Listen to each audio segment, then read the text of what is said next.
Before he was killed in April of 1865, Abraham Lincoln did have the opportunity to go to Richmond and see what had been the Confederate capital, see the destruction that had been done as the last kind of weeks of the war went on, and General Grant had been bombarding Richmond with artillery. And he was able to see the gratitude, especially on the part of former slaves or freed slaves, as he kind of walked through the streets. The problem that we end up with in 1865 is that with the loss of Lincoln, we now need a new voice of reason, some sort of power to determine what the direction of the country is going to be next. That process is generally called Reconstruction, but Reconstruction doesn't just refer to rebuilding the damage that you can see here in this picture.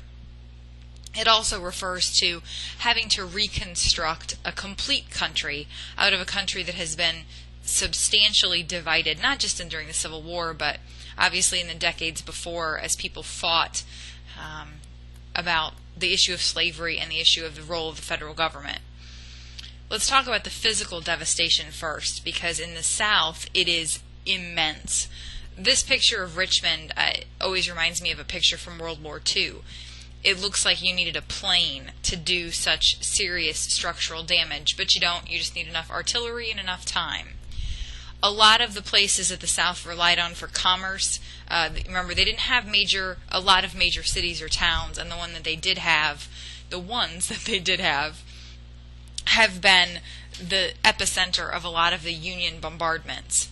Bridges have been burned down. Railroad lines have been dismantled. The Union troops used to take the railroad ties off and melt the steel and turn it into pretzels so that you would have a really hard time straightening those ties out and they wouldn't really be usable anymore. Their bigger problem is that to physically rebuild all of these things that have been destroyed, you need laborers. And immediately after the war is over and Congress gets back in session, they draft what will become the 13th Amendment, which frees all the slaves and bans slavery in the United States forever. It doesn't mean that all the slaves automatically were freed by their owners during this kind of spring of 1865, but it does mean that the workers with whom the South had placed all their reliance for all of this time no longer are really going to work to rebuild the region. People have tried to calculate what the net loss was, just in terms of dollar amount, for the roughly 4 million slaves who are now free. And the best guess or estimate is right around $2 billion in money that just disappeared because there's no more slavery in the South. The South itself lost almost half the total number of deaths in the Civil War. They were at about 250,000 people who will not be coming home as of 1865. And that number doesn't account for the millions of casualties just sort of in the nation at large. This amount of loss in the South generates lots of emotion. It generates lots of problems. If you don't have slaves whom you can force to work, and you are missing 250,000 presumably work-age men, you have a tall order just to rebuild physically. Possibly the rebuilding emotionally is equally, if not more so, difficult. The South had a hard time coming to terms with the fact that it lost, and that its slaves were no longer slaves. We see some people try to hold on to their slaves. They lie to them about freedom. They try to keep the war going. And a mythology develops around the war. And today we refer to this mythology as the lost cause. Southerners will spend the next 20 or so years mythologizing the idea of what they lost.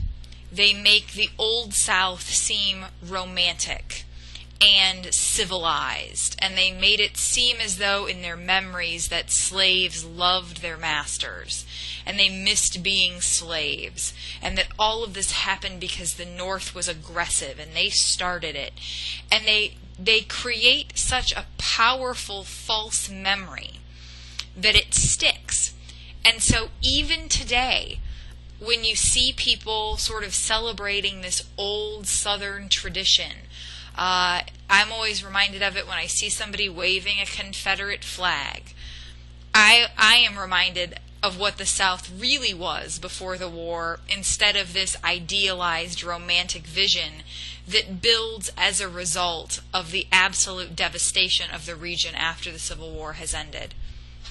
We also have the tricky business of figuring out what will become of the 4 million people who were enslaved. The southern states are crippled at this point. They have spent a lot of money. They have done irreparable damage. To give you an idea of how costly this is, both in terms of people and finances, right after the war is over, the state of Mississippi spent 1/5 of its budget on artificial limbs, wooden legs and wooden arms. 1/5 of the entire state budget was spent on outfitting Civil War veterans with replacement limbs. That is amazing. Every time I read that statistic, I'm totally blown away by that. How do you piece together all of this? Generally speaking, we would look to Washington to answer that question, looking to the federal government for leadership. We also can see what the expectations are through the eyes of slaves. These people who are recently freed now have what seems as though limitless opportunity. Unfortunately, the reality is a little bit different. One woman recorded that when she found out that the war was over and she would be freed, she felt like a bird out of a cage. Former slaves try very hard to reconstitute some form of a life, but they don't really know what that will be. We haven't really extended people a lot of rights just yet. So the immediate aftershocks of this take some adjustment. One of the first things that people did was try to piece together their families, trying to find children who had been sold, parents who they had been sold away from.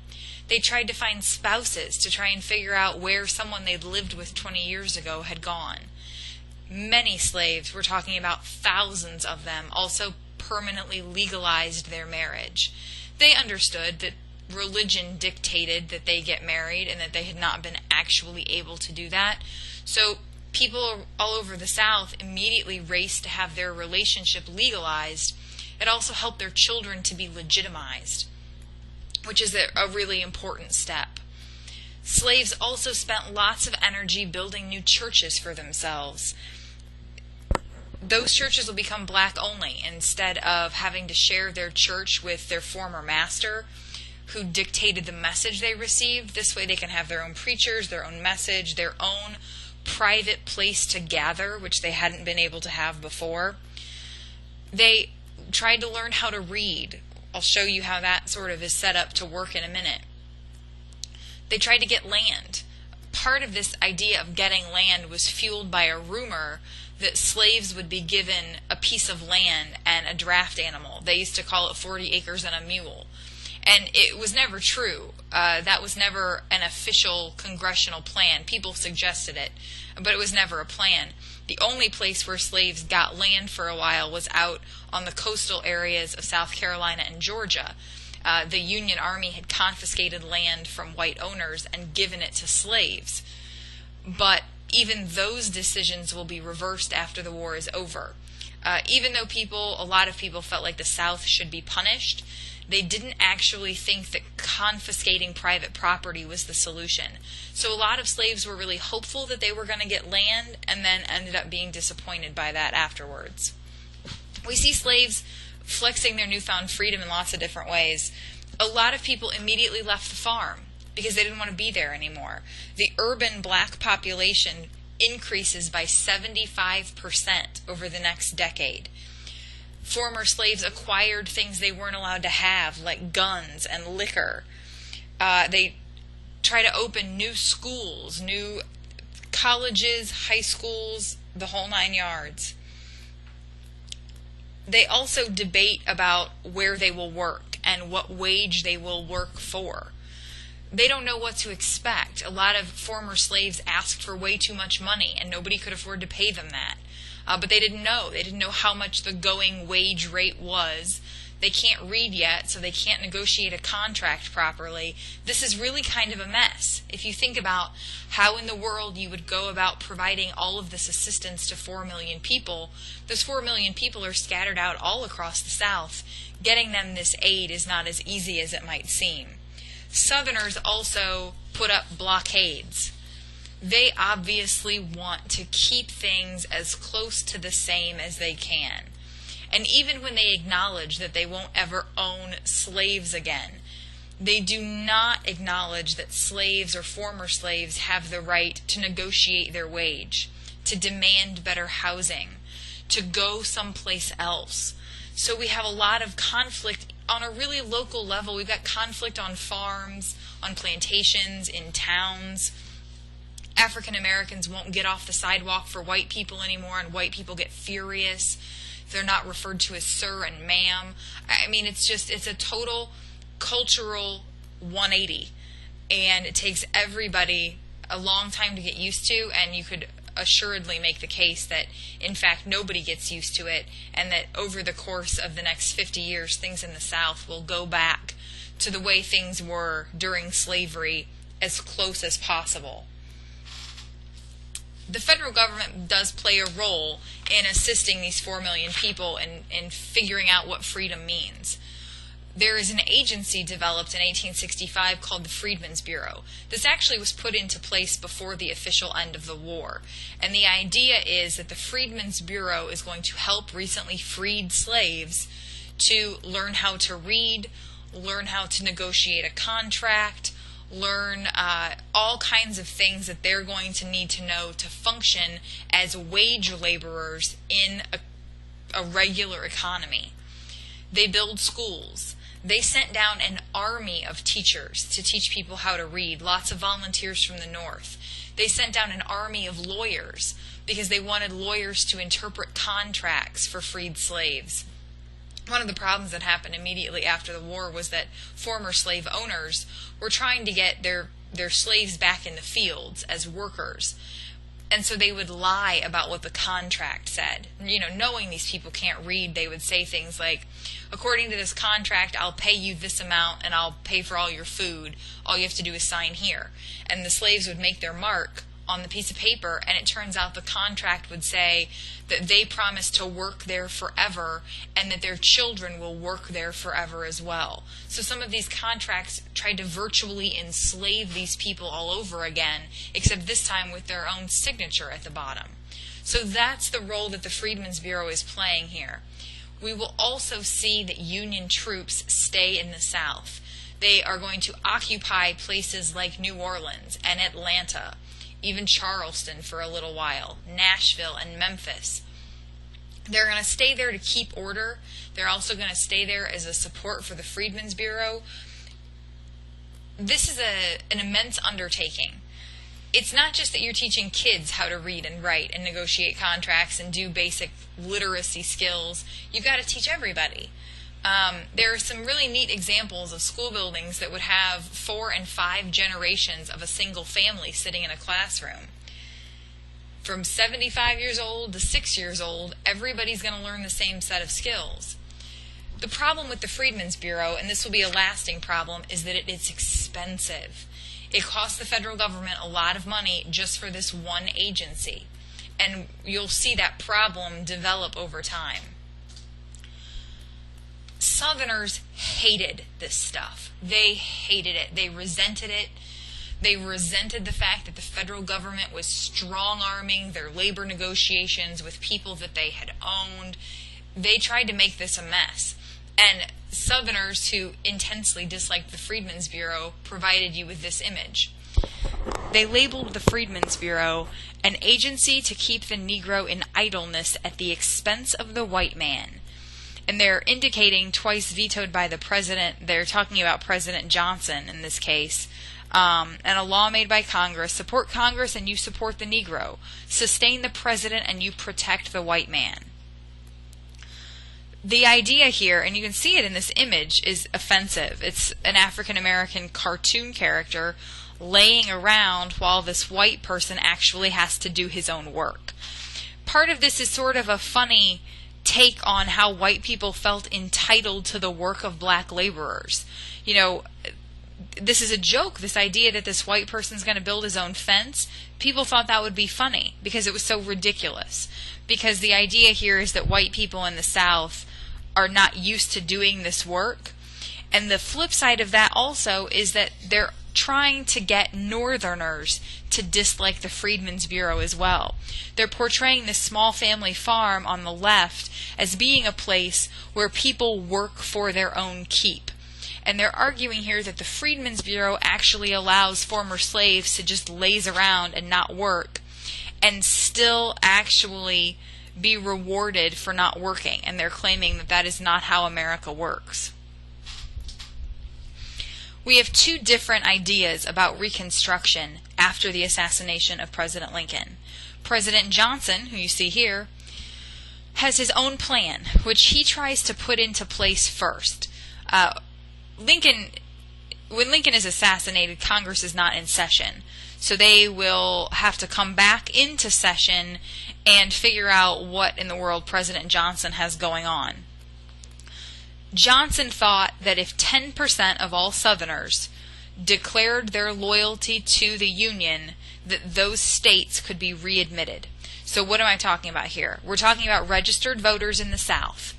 10% of them would have to swear loyalty to the Union for their state to be allowed back into Congress. That's the readmittance process. Because remember that these states they seceded, but they haven't just been let back in. So they're kind of in limbo. They're in purgatory.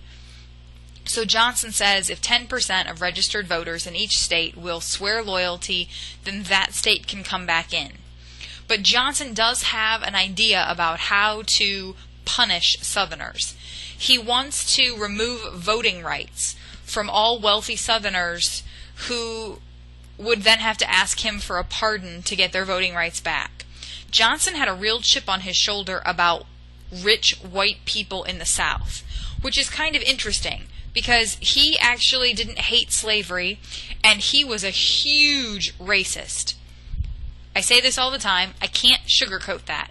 The guy thought that black people were like animals and they should be treated like animals. And he said that regularly. He also is almost illiterate himself. He's one of the least literate presidents we've ever had. But he hates rich white Southerners. He blames plantation owners for the start of the Civil War. He blames them for treating him like white trash. And so they're the people he wants to punish. He doesn't really care what happens to former slaves. He literally thinks they should go right back to the plantation, take a job, and hope they get paid. That's his plan for them. But his plan for white rich Southerners is to punish them. So they can't vote until they have personally requested a pardon from him. He will support the idea that all the states, before they can be let back into Congress, have to ratify the 13th Amendment and repeal their Bill of Secession. So they have to take it back.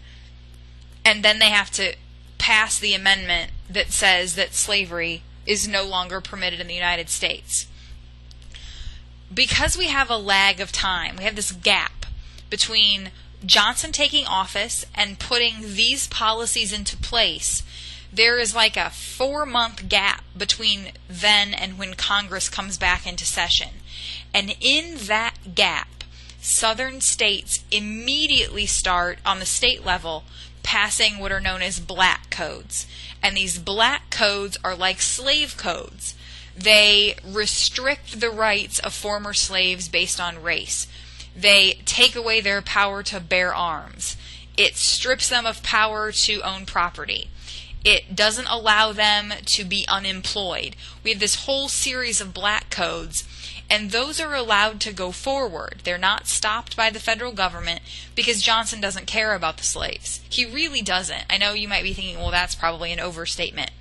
His interest here is punishing the people who he blames for the war and making his Reconstruction policies stick. Congress has a variance on how Reconstruction should work. Congress The plan that they ultimately adopt is referred to as radical Reconstruction, because a lot of people feel that the decisions they made were very radical for the 1860s. But when Congress comes back into session and they realize what Johnson has done, there are a lot of congressmen who are really pissed.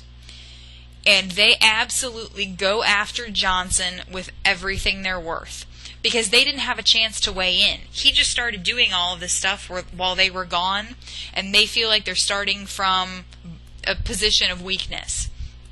So they jump into action.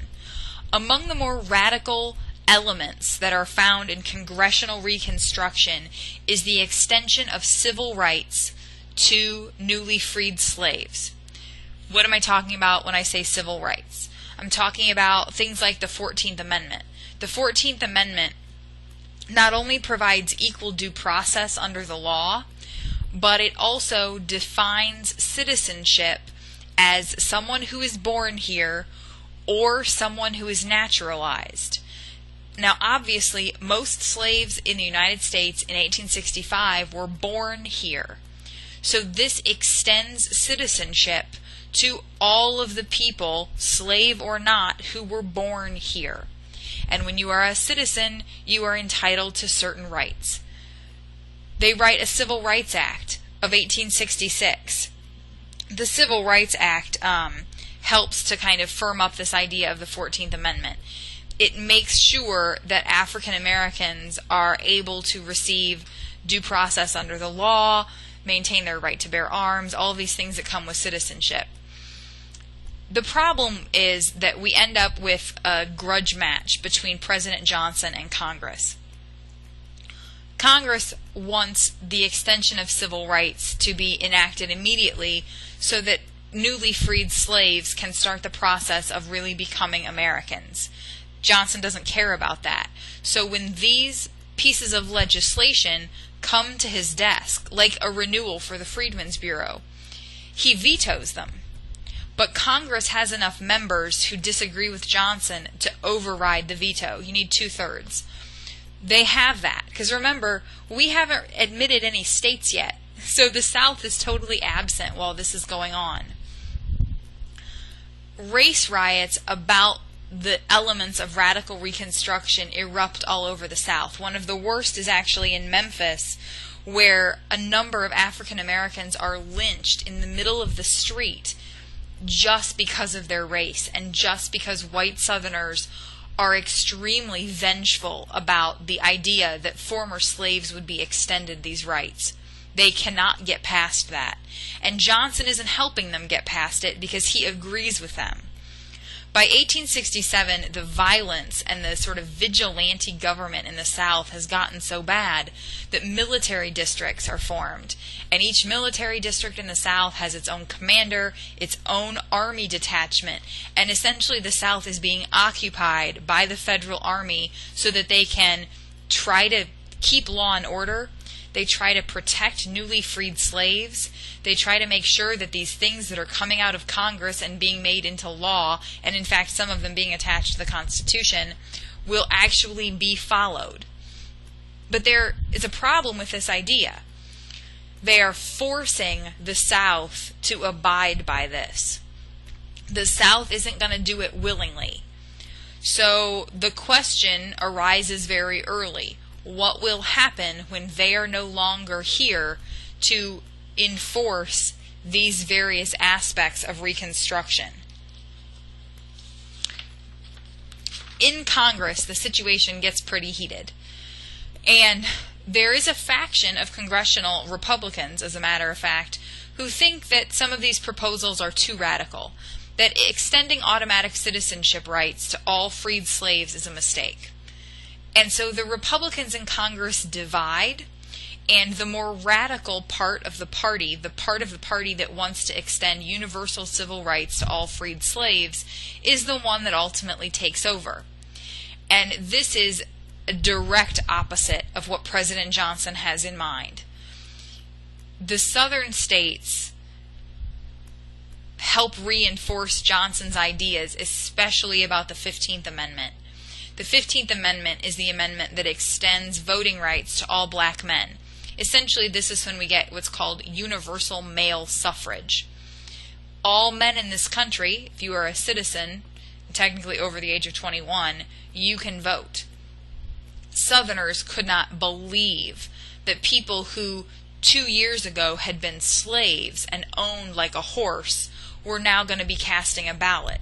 And the writing on the wall is pretty clear here. Who are they going to vote for? They're going to vote for the party who provided them with these freedoms, and that party is the Republican Party. So this is a double-edged sword for Southerners. First of all, many Southerners are siding with the Democratic Party during this time.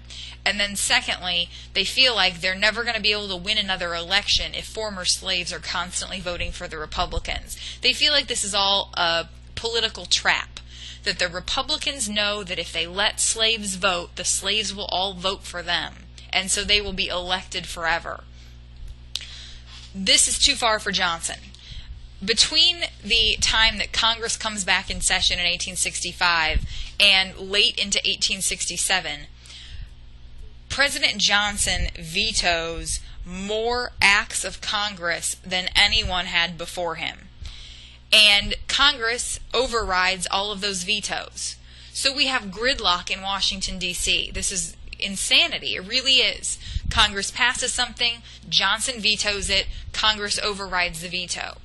Congress does, in fact, although this would have been very frustrating for all involved, they take a step kind of off the mountaintop when they pass a law that says that President Johnson, or any president really, is not allowed to fire anyone and cannot issue military orders without their permission.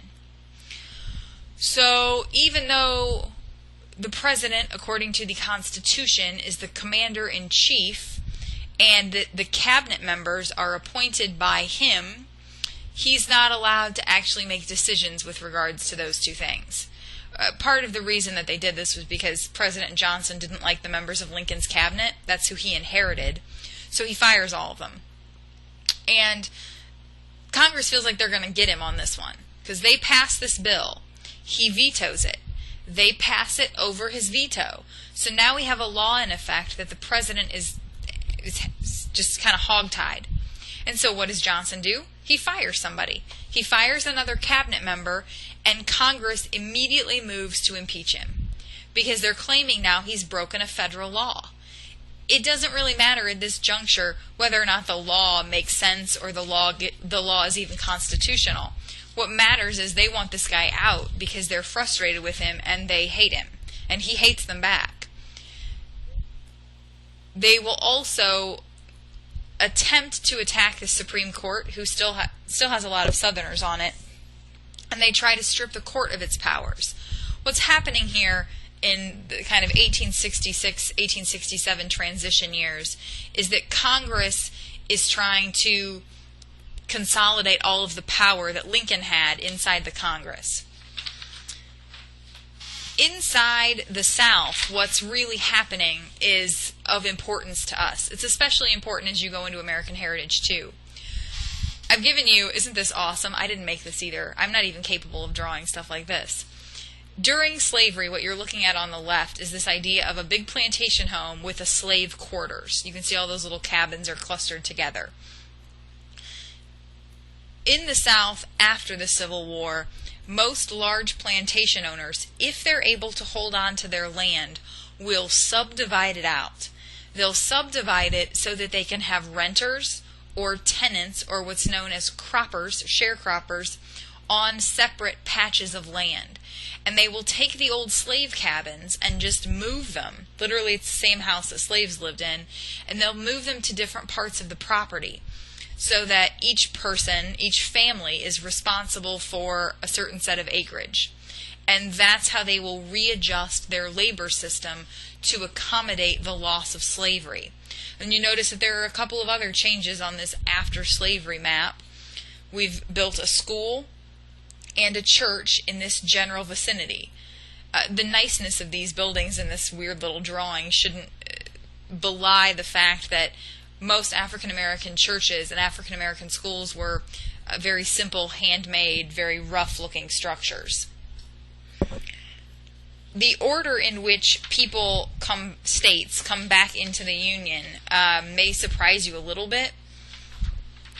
It's late. I mean, we start the Reconstruction process in 1865, and the first state to come back in is Virginia 3 years later. Tennessee a year after that. And then nobody else until 1870. That's 5 years after the end of the war. 6 years after the end of the war. 8 years after the end of the war. 9 years. And the big kahunas over here, we're talking about 76, 76, 76, and 76.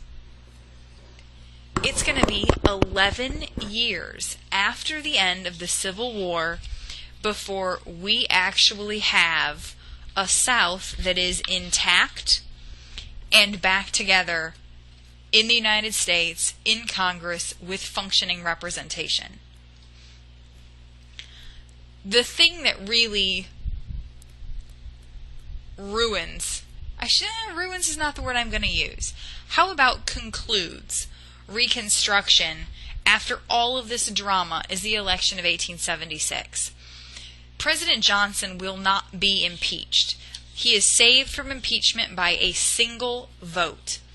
And in 1868, he's not even remotely close to being reelected, and Ulysses S. Grant, the Union General, is elected as a Republican. Grant's version of Reconstruction will be a lot closer to what the radical Republicans had in mind. African Americans will receive citizenship rights. The 13th Amendment, the 14th Amendment, and the 15th Amendment will all be ratified and added to the Constitution. The Freedmen's Bureau will continue to provide educational services, but each year that goes by, their funding is decreased a little bit more. So that by the time we get to the 1870s, what we really end up with is an underfunded, underperforming federal agency that's eventually going to be closed. Grant also does the best that he can to help former slaves in other ways. He tries to prevent the Ku Klux Klan from taking over the South. He tries to help economically. The problem is that he seems to be fighting a losing battle, and part of that is a fault of his own making. Grant's presidency is a disaster. He appoints some really corrupt people to office. He has a really hard time making the transition from military personnel to actual, soldier, become politician, become president type character.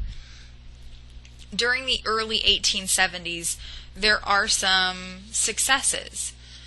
African American men in the South do start voting. They do get elected to some offices. Some African Americans are able to own property. Some African Americans are able to get a good financial start. They're able to reunify their families. These things are all really important. But we already see in the 1870s signs that things are not going to go very smoothly in the South for former slaves and their families. We have, by the 1870s, half of all African American women are working outside the home. We have an enormously high number of renting and sharecropping and tenancy, so that African Americans typically are not owning anything. This is not what former slaves expected. And the election of 1876 is going to make that problem worse, because this is how we commemorate the end of Reconstruction. Grant has spent his 8 years in office, he is ready to be finished, and the election that's held is a tie. Now, we have had this problem before. We will have this problem again. The tie between the Republican candidate and the Democratic candidate, we've got Rutherford B. Hayes and Samuel Tilden, and nobody knows how they're going to resolve this tie. But everybody is afraid of the tie. They're afraid of the tie because they're worried that this will generate a new civil war. That if there is no decision and there is no reconciliation with this election, we will end up right back where we were in 1856, when there was almost a tie, there was a crisis, there was ineffective leadership, and then the next election helped generate the start of a war. So there is a deal made. And we don't know a lot about the specifics of the deal because nobody ever fessed up to it. But here's what historians think happened. They think that Hayes, as the Republican, offered to end Reconstruction policies in exchange for the election. Now, why would he want to do that? Well, first of all, he wanted to be president. That's probably the simplest answer. But there's more to it than that. The Republicans had been in office since 1860.